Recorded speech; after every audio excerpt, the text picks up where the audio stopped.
Hai, kami dari kelompok 12 akan memperlihatkan video tentang cara pemberian injeksi subkutan dan intrakutan yang baik dan benar secara SOP. Dengan nama kelompok yang pertama, Filiana Mangolo, dan yang kedua, Devina Lutam, dan yang ketiga, Wulan Kojo. Selamat menyaksikan semua. Injeksi subkutan. Nah, subkutan ini biasanya kita masukin obat-obat kayak Novirapid atau obat-obat untuk pasien-pasien dengan DM. Bisa juga kita menggunakan SPED. Nah, di sini juga kita sediakan SPED, bisa SPED 3 cc, ini 5 cc atau 3 cc. Ini. Lalu tentu saja kita menyiapkan obat-obatannya sesuai dengan orderan dokter. Terus perlat, tidak boleh lupa, handscoon, alcohol swab, terus yang terakhir adalah bengkok atau nirbeker. Sip. Oke, itu perlengkapan untuk melakukan injeksi subkutan. Nah, selanjutnya yuk kita cek bagaimana cara pelaksanaan injeksi subkutan. Oke teman-teman, sekarang kita akan melakukan tindakan injeksi subkutan. Nah, pada subkutan sebenarnya ini posisi pasiennya tergantung di mana mau kita injeksi. Kalau pada deltoid kita posisikan pasiennya itu rileks duduk dan kita akan memasukkan di lengan bagian luar. Jadi ini anggap pasiennya lagi duduk ya teman-teman ya. Sebenarnya dia lagi duduk, pasiennya itu di posisinya arah keluar. Nah, tata caranya bagaimana? Tata caranya seperti biasa, kita pastikan dulu ordernya. Setelah kita pastikan ordernya, pasti teman-teman harus identifikasi pasien dulu dan komunikasikan dulu kepada pasien apa yang akan kita lakukan, tujuannya, apa yang kita harapkan setelah itu, dan obat apa yang akan kita masukkan, seperti itu. Kita komunikasikan dulu, setelah itu kita cuci tangan. Setelah cuci tangan, kita siapkan obatnya, mau diencerkan atau gimana, atau dimasukkan ke SPED dari ampul atau dari vial. Setelah persiapan obat, kita cuci tangan kembali dan kita akan memposisikan pasien. Nah, di sini seperti saya bilang tadi, posisi pasiennya harusnya kan kalau kita di deltoid itu posisinya duduk, rileks.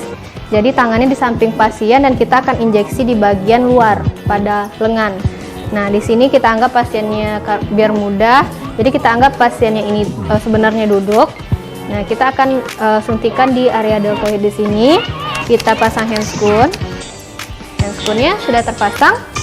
Nah, setelah kita pasang handscoonnya, kita komunikasikan pada pasien, kita akan segera melakukan tindakan penyuntikan subkutan pada lengan pasien dan bilang aja sedikit nyeri. Nah, nanti setelah itu kita desinfeksi daerah penyuntikannya memakai alcohol swab seperti biasa kita lakukan dengan melingkar dengan diameter 5 cm berlawanan dengan arah jarum jam.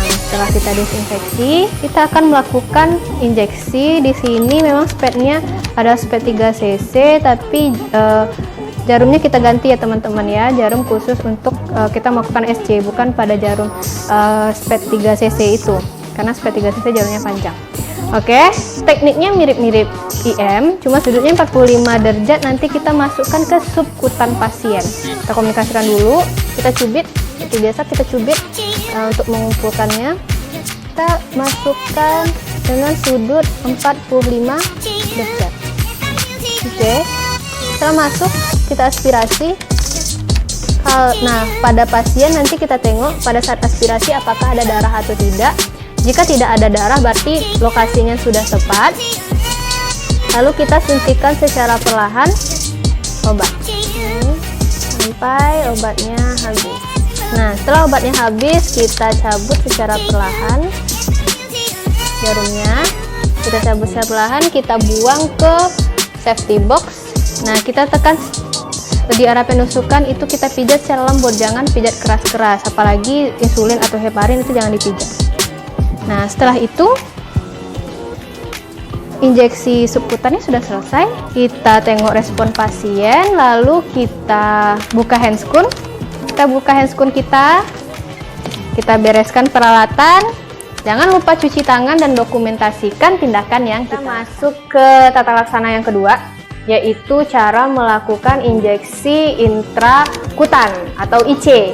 Nah, di sini peralatannya nggak jauh beda. Kita seperti tadi butuh, pasti tentu saja kita butuh yang namanya SPED 1 cc. Karena IC kita cuma butuh sedikit, cuma untuk tes saja. IC ini nanti bisa kita gunakan atau bertujuan untuk tes alergi atau bisa juga tes tuberkulan. Lalu kita pasti ada obatnya, bisa dalam vial atau dalam ampul. Nanti akan diencerkan lagi pakai Aquades. Pakai Aquades ya. Oke. Terus kita juga butuh perlak, lalu kita butuh handscoon, alcohol swab. Selalu kalau injeksi kita bawa alcohol swab ya. Nah, lalu kita tentu saja butuh bengkok untuk tempat sampah kita. Sip. Oke, langsung aja kita cek bagaimana cara melakukan injeksi intrakutan atau IC. Yuk, oke teman-teman, sekarang kita masuk ke tata laksana untuk melakukan injeksi intrakutan. Nah, intrakutan ini kita lakukan untuk mengetes alergi obat pada pasien atau bisa juga untuk tes tuberkulan pada pasien.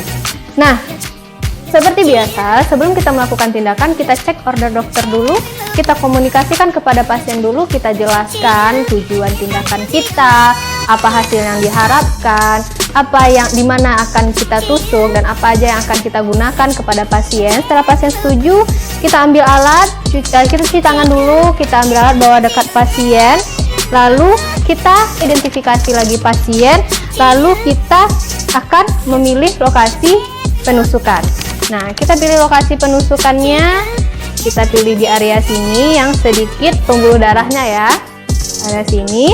Karena injeksi intrakutan itu kita cuma memasukkan ke dermisnya saja, tidak terkena kapilernya. Baiklah, setelah kita pastikan di mana kita akan injeksi, kita pasang handscoon. Nah, ini handscoon kita sudah terpasang.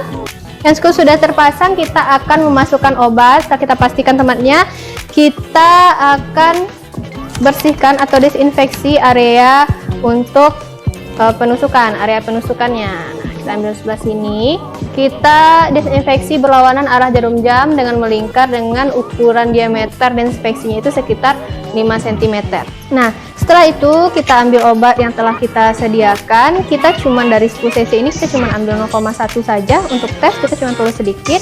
Kita akan memasukkan atau melakukan tindakan IC. Nah, kita komunikasikan dulu ke pasiennya ya, karena IC ini biasanya akan perih. Kita bilang ini akan sedikit perih Bu. Nah, sesuai dengan bahasa teman masing-masing. Di sini sudutnya yang kita gunakan adalah 15 derajat.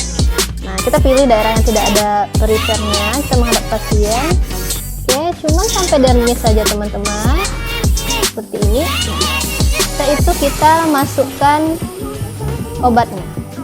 Nah, ini akan sedikit perih, jadi komunikasikan pada pasiennya. Nah, ini karena pada phantom dia tidak nampak efeknya. Kalau pada pasien nanti akan ada gelembung kecil seperti bula di situ. Nah, itu tandanya bahwa kita sudah berhasil melakukan IC. Kalau sudah, kita tarik pelan-pelan, jangan ditekan pada daerah bulanya ya teman-teman ya. Kita cabut pelan-pelan. Nah, setelah itu kita buang pad kita beserta jarumnya ke safety box. Oke, setelah kita buang ke safety box, setelah tindakan kita selesai, kita buka sarung tangan. Kita bereskan semua peralatan kita sambil terus berkomunikasi dengan pasien ya teman-teman. Kita bereskan peralatan, jangan lupa cuci tangan, dan setelah cuci tangan jangan lupa untuk mendokumentasikan setiap tindakan yang kita lakukan. Dan jangan lupa juga setelah itu kita harus menandakan, kita bikin lingkaran di area penusukan. Nah, kita bikin lingkaran dan nanti kita bikin di situ jam berapa kita masukkan obatnya. Nanti setelah rentang waktu yang ditentukan, kita cek lagi apakah ada pembengkakan, merah atau gatal-gatal pada kulit pasien. Jika tidak ada, berarti tidak ada alergi. Jika ada, kita lapor lagi ke DPJP bahwa pasien mengalami